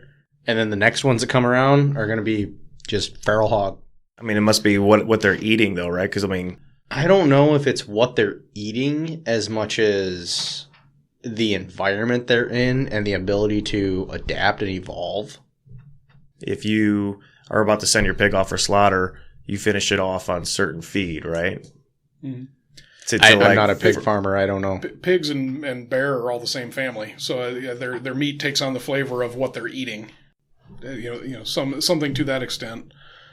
And I don't know, the wild hogs, at least on this ranch, are eating acorns in the wild and corn at the feeders. So maybe that's got to do with why their meat is so good. Well, just what I was getting at is obviously their feed has an effect on them, like taste-wise. Right. Just their physical appearance. I just wonder if that's just that change in diet that quick can make them look weird. Once again, not a biologist, Bert. Sorry. Right. Well, I'm curious on the different taste in the Russian razorback boar up in the Upper Peninsula versus the feral hogs down in Texas. I've had the razorbacks up in the UP, and that was the best damn hog I've ever had. Okay. I was going to say the solution here is we need to shoot one of each and then have a wild game cook-off somewhere. But my brother's going back up to the UP in April. Okay. I will have wild Texas hog.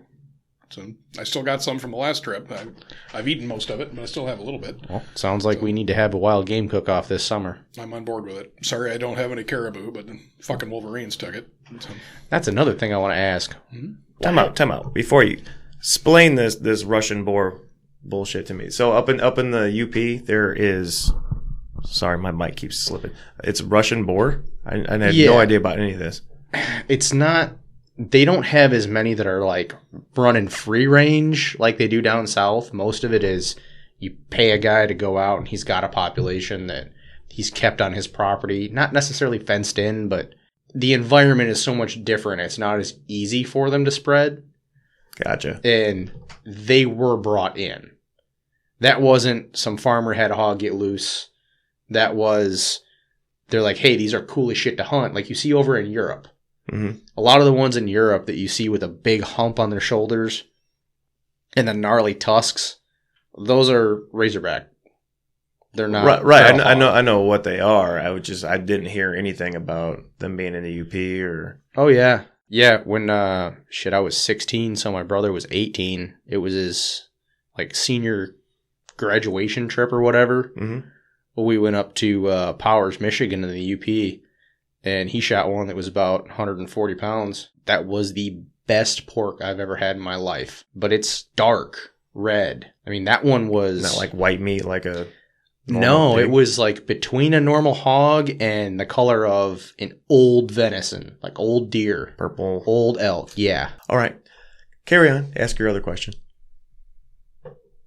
Well, you sidetracked me, Bert. I don't know where the hell I was going now. I said something about the Wolverines took my caribou meat, so we can't have caribou at our cook-off. Oh, yeah. I wanted to know how you had the presence of mind to be like, wait, don't shoot. Because I'd have just opened fire. Yeah. Well, yeah.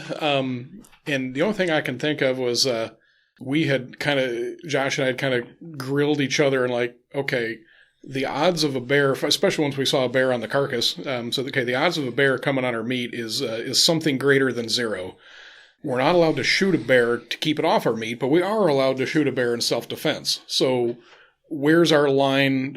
Where's the line in the sand, so to speak? And we kind of agreed that if we wake up and we hear a noise and that bear is on campsite or the tent side of where our meat is, that bear's getting shot.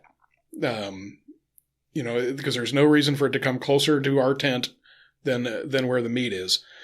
And so I kind of already had it in my head, I can't shoot a bear, I can't shoot a bear, I can't shoot a bear, I can't shoot a bear. And I run out of the tent, I see this thing on our meat, and it's like, the fuck is that? I can't shoot that.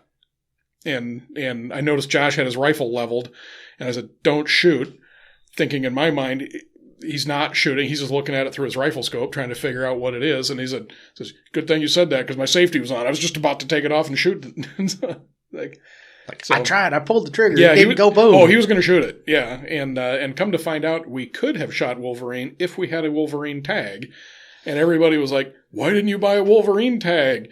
That would have made an excellent trophy. And I was like, well, I didn't know I could buy a Wolverine tag for one. It's like, yeah, nobody ever sees Wolverines up here. And I was like, well, I saw 3, and I'd rather seen 0 and kept my caribou meat, but whatever. Well, and props to you for the integrity for not just doing it anyway. Because your caribou hunt was non-guided, correct? My caribou hunt was non-guided, and you were by a lake, correct? We were by a lake, correct? And let me that actually prompted me on another fun story for this caribou hunt. There was a poached caribou carcass not far from our camp. Oh, and we were talking about the salvage laws. How do you know it was poached? Because the whole thing was still there except for the head.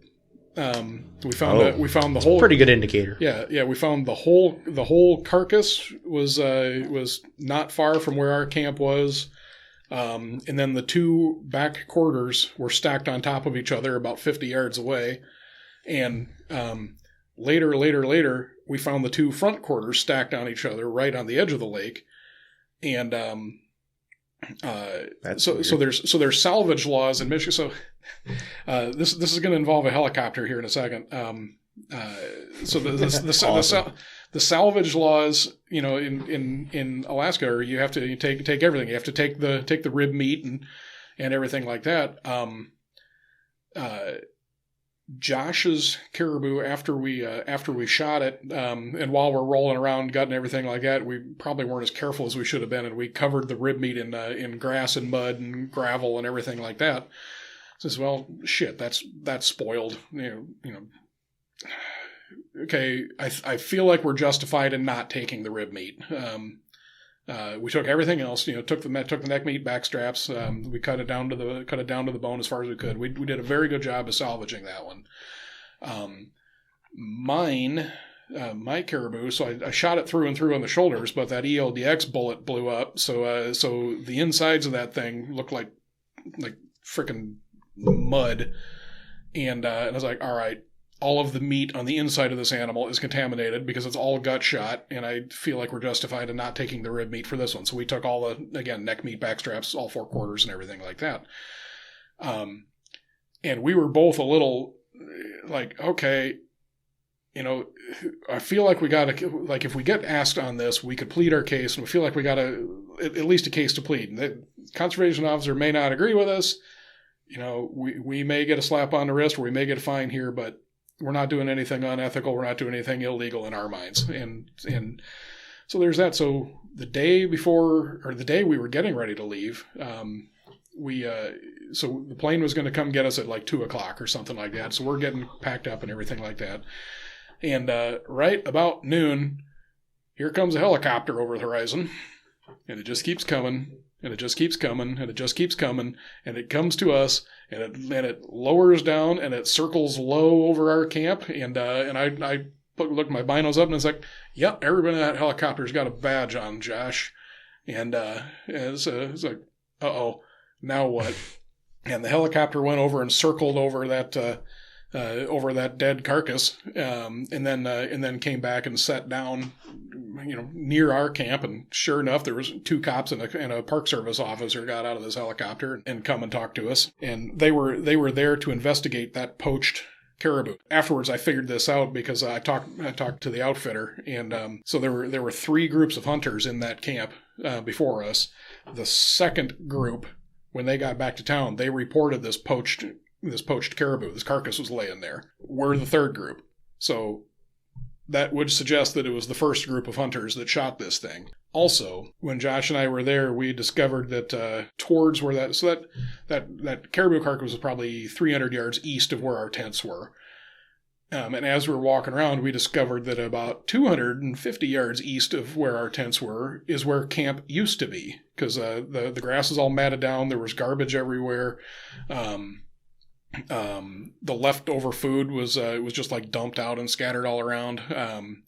It was, whoever it was did a really shitty job of cleaning up, and you could tell that that's where camp used to be. So we're like, Josh and I figured out on our own that, all right, I'll bet what happened here was somebody shot that caribou. It started stinking, and so they moved camp, several hundred yards to get away from the smell. Makes sense in our mind. And so there's that. And I had decided early on that when we're done with our hunt, you're going to take a trash bag over and pick up as much of that garbage as we can. It's not our mess, but that whole leave everything nicer than you found it rule that woodsmen follow. That was in our mind as well. In the meantime, the police officer, one of the police officers, and the Park Service agent are walking all around this caribou carcass with a metal detector. The cop has got gloves on up to the elbow, and he's cutting on this carcass. And I walked over just to kind of look at him, and I made some comment about, like, that's the fun part of the job, huh? And the guy's like, hey, I'm recording this, and he had his body camera going, and the Park Service guy had his cell phone out, and they're recording it. Like, all right, fine. So I walked away and was picking up the garbage. And as I was picking up the garbage around where camp used to be, I found a couple of 10 millimeter pistol cases laying on the ground. And so I flagged down the CO and was like, hey, I don't know if this has anything to do with what you're looking at over there, but there's some 10 mil pistol cases there. And when they saw them, man, they got all over and they took video, they took photographs of it, they documented everything. And I said, and I even looked at the guy and was like, this would tie a pretty little bow on this investigation if that was a 10 millimeter slug you dug out of that carcass, wouldn't it? And the guy looked at me and kind of nodded. And he says, it looked like a 10 mil slug. Oh, wow. Uh-oh. So, in my brain, I'm thinking, and, again, this is me putting this together, is that, those guys were in their tent, woke up one morning, and there was a caribou in camp, and somebody's like, let me see if I can hit it with my pistol. And bang, thwop, he did, and then didn't take the meat.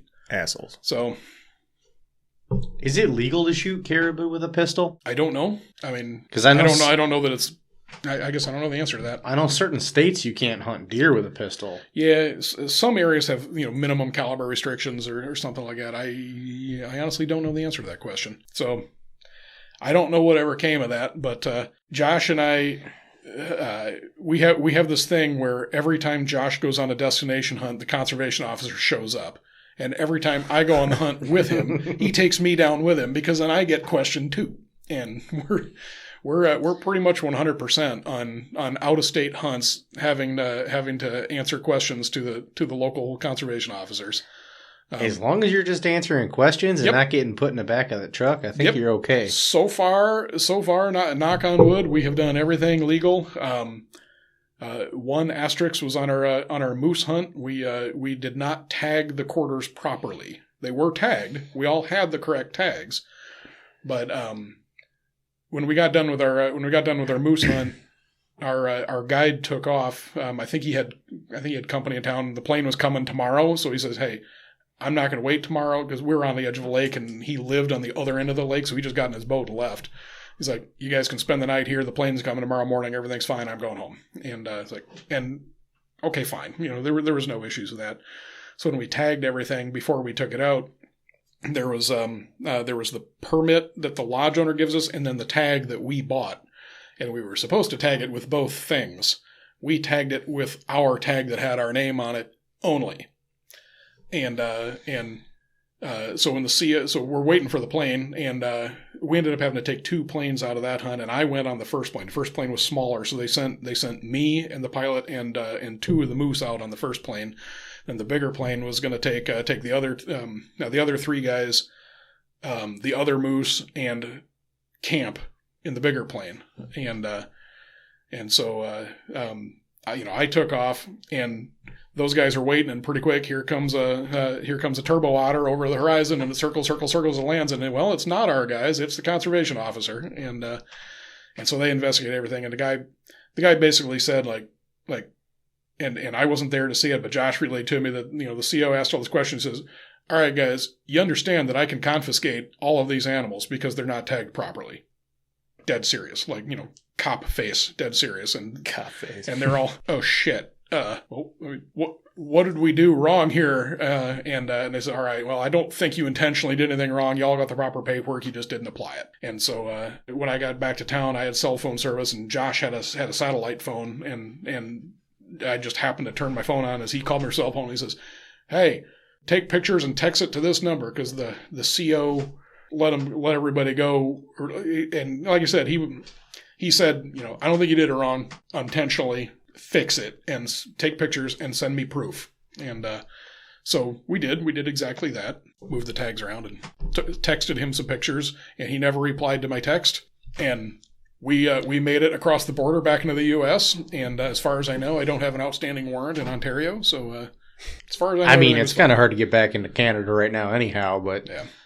The truckers are blocking everything now, right? Or is that only Ottawa? No, I think that's all of Canada. They're all mad. Mm-hmm. I can't say I blame them, but... Yeah. Josh, you got anything else for him? No, I think I'm good. Why don't you tell people one more time, because believe it or not, we actually started this talking about Africa. So how about you tell people if they would like to book a trip or talk to you more about that, where do they get a hold of you at? Okay. If you want to talk about Africa or questions, book a hunt. My email address is andy@wildwbsafaris. So wild, and then the letters WB Safaris. Or you can call or text me. My cell phone is 260-668-9317. Get a hold of the guy. Book a trip. It's way more affordable than you think. Yes, it is. Shameless plug. Wild Wildebeest Safaris is going to be sponsoring some upcoming chapters of Safari Club International Michigan chapter. Their fundraiser for the Lansing chapter is March 18th and 19th. Dinner's on the 19th in Lansing. And we're also going to be sponsoring some fundraiser dinners for chapters of Rocky Mountain Elk Foundation. I don't have those dates memorized, but we'll be sponsoring the Traverse Bay chapter coming up. So if any members of Rocky Mountain Elks, talk to your chapter and find out if there's an African safari on the auction list, because odds are I might be sponsoring it. So there's a chance to buy a safari at auction and maybe get a good deal on it. Right on. All right, Andrew, thanks again for driving all the way back up here and seeing us a week later. Yeah. For our oops. Happy to do it. No problem. All right, guys. Talk to you next time. And that is a wrap. So if you guys want to check out pictures from this episode, you can go to our official Facebook page. Just look up Hunt Trap Fish Podcast. If you guys also would like to check out the YouTube video, it should be posted 1 or 2 days after this audio version posts. So go check that out. That'll have all kinds of pictures and stuff too from Africa and his hog hunts and grizzly and caribou and all that fun stuff. So, all right. Next time, I don't know what exactly we're going to do. It sounds like it's probably going to be me, Josh, and I don't know who else we're going to bring in here. So anyway, until then, you guys take care, and we will talk to you next time.